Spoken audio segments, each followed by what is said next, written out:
Shalom Bapak Ibu semua. Kali ini kita akan membahas tentang gwinatur daripada Tuhan kita Yesus Kristus yang mungkin sadar atau tidak sadar banyak tidak dipahami oleh orang Kristen. Dalam teologi Kristen, Tuhan Yesus memiliki dua natur, yaitu natur ilahi dan natur manusiawi. Natur ini tidak terpisah atau bercampur dan itu sudah dituangkan di dalam Konsili Kolsedon pada tahun 451 Masehi. Kristus memiliki dua kodrat Bapak Ibu, yaitu kodrat ilahi dan manusiawi, yang bersatu tanpa percampuran, tanpa perubahan, tanpa pembagian, dan tanpa pemisahan. Kemudian ketika ditanya pada peristiwa salib, bagaimana dengan Tuhan Yesus?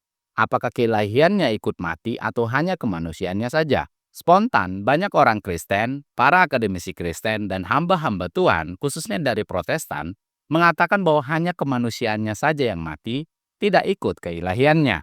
Karena argumentasinya Allah tidak mungkin mati. Nah, baik Bapak Ibu, jawaban itu mungkin memuaskan sebagian orang, tetapi ini memiliki masalah ketika kita menjawab seperti itu. Yang pertama adalah potensi Nestorianisme. Seolah-olah ada dua natur yang terpisah dalam Yesus. Jika dikatakan bahwa hanya kemanusiaan Yesus yang mati, itu memberi kesan bahwa natur manusia dan natur ilahi dalam diri Yesus ada dua entitas yang terpisah. Dan ini mirip dengan ajaran Nestorian yang ditolak oleh gereja pada konsili Efesus pada tahun 431 Masehi, karena memisahkan Kristus menjadi dua pribadi atau natur yang berbeda. Nah, kan aneh Bapak Ibu, ada orang Kristen Protestan yang mungkin sudah belajar tentang sejarah gereja, mengatakan Nestorian itu adalah ajaran sesat, tetapi di saat yang sama mengatakan hanya kemanusiaan Yesus saja yang mati pada peristiwa salib. Dengan begitu, orang Kristen yang mengatakan hal itu sudah memisahkan natur Yesus. Masalah yang kedua adalah keselamatan menjadi tidak efektif. Dalam teologi Kristen, kematian Yesus memiliki nilai penebusan yang tak terbatas karena ia adalah Allah yang menjadi manusia.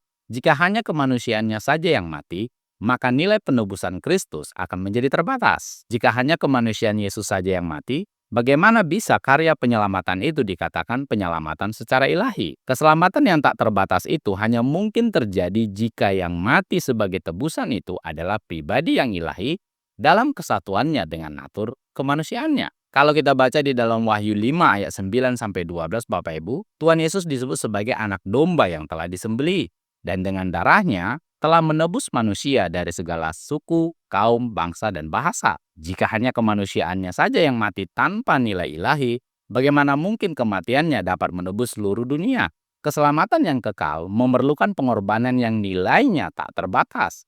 Jika hanya seorang manusia biasa saja yang mati, tentu penebusan itu menjadi terbatas. Namun, karena Yesus adalah Allah yang menjadi manusia, darahnya memiliki nilai ilahi yang tak terbatas, maka pengorbanan Kristus itu mampu menebus seluruh umat manusia sepanjang zaman. Wahyu 5 ayat 12 menegaskan keilahian Yesus Kristus dalam kematiannya. Anak domba yang disembelih itu layak menerima kuasa, kekayaan, hikmat, kekuatan, hormat, kemuliaan, dan puji-pujian. Ini menunjukkan bahwa kematiannya bukan sekedar kematian manusia biasa Bapak Ibu, tetapi suatu tindakan penebusan ilahi yang penuh kuasa. Kita bisa lihat sendiri posisi anak domba yang disembah di surga itu Bapak Ibu. Itu bukan manusia biasa, itu adalah sang ilahi. Dan itu juga selaras dengan apa yang disampaikan oleh Paulus di dalam Kisah Para Rasul 20 ayat 28. Kalau kita baca di dalam Kisah Para Rasul 20 ayat 28, Allah telah membeli jemaat dengan darahnya sendiri, yang menunjukkan bahwa kematian Yesus tidak hanya terkait kepada kemanusiaannya, tetapi juga terkait pada tindakan pribadi ilahi. Jika hanya kemanusiaan Tuhan Yesus saja yang mati, bagaimana mungkin dikatakan bahwa Allah mencurahkan darahnya Bapak Ibu? Kalau kita perhatikan di dalam teks Yunaninya, perhatikan kata tukiriu keteu dan perhatikan hematos di sana Bapak Ibu. Hematos artinya darah, berarti darah sang Tuhan dan Allah. Masalah selanjutnya adalah bertentangan dengan istilah communicatio idiomatum. Allah dan manusia dalam Yesus adalah satu pribadi yang utuh. Dalam Kristologi Kalsedon diajarkan bahwa atribut dari kedua natur Yesus dapat dikomunikasikan dalam satu pribadi.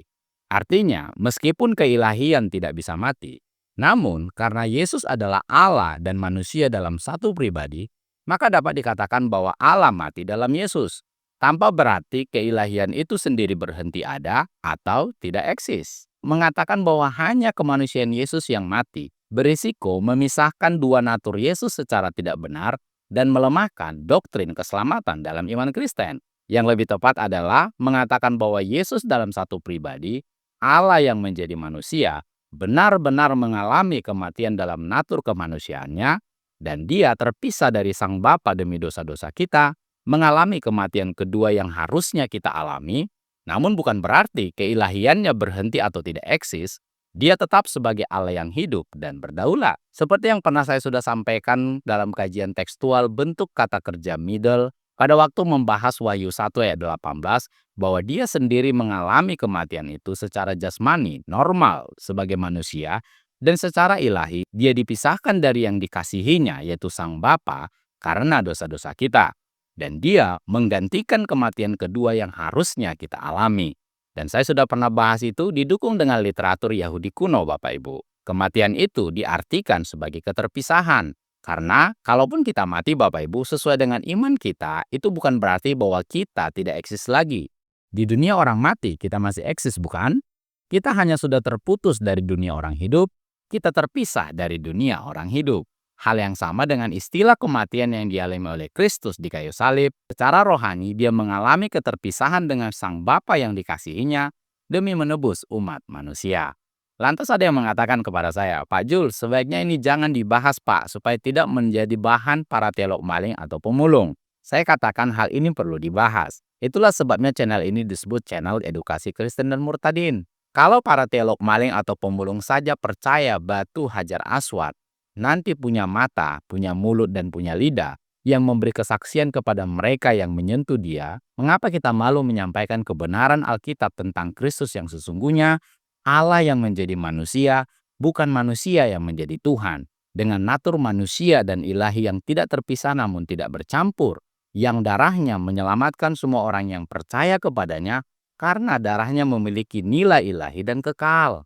Yang namanya ajaran nabi palsu sudah dinubuatkan oleh Tuhan Yesus, Bapak Ibu, bahwa lalang dan gandum akan tumbuh bersama-sama. Dan kita sebagai murid-muridnya seperti domba di antara serigala. Jadi meskipun saya ini adalah seorang murtadin, saya dilahirkan dari benih laki-laki Aceh Islam. Dan sebagian pihak mengatakan bahwa saya ini adalah anak bawang atau anak baru kemarin dalam hal kekristenan. Bapak Ibu sendiri tentu tahu sejauh mana kapasitas keilmuan dan pemahaman saya tentang Alkitab dan teks-teks Alkitab, serta hal-hal yang berhubungan dengan teologi Kristen. Saya mendorong Bapak Ibu semua untuk semakin aktif belajar dan memiliki pengetahuan yang benar akan Tuhan yang benar, dengan ajaran yang benar di bawah pimpinan Roh Kudus yang menuntun kita kepada seluruh kebenaran. Demikian yang bisa saya sampaikan Bapak Ibu, semoga menjadi berkat dan menambah pengetahuan dan wawasan kita semua. Jika Anda terberkati dengan konten-konten edukasi dalam channel ini, mari dukung terus channel ini Bapak Ibu, supaya tetap eksis dan mengedukasi banyak orang.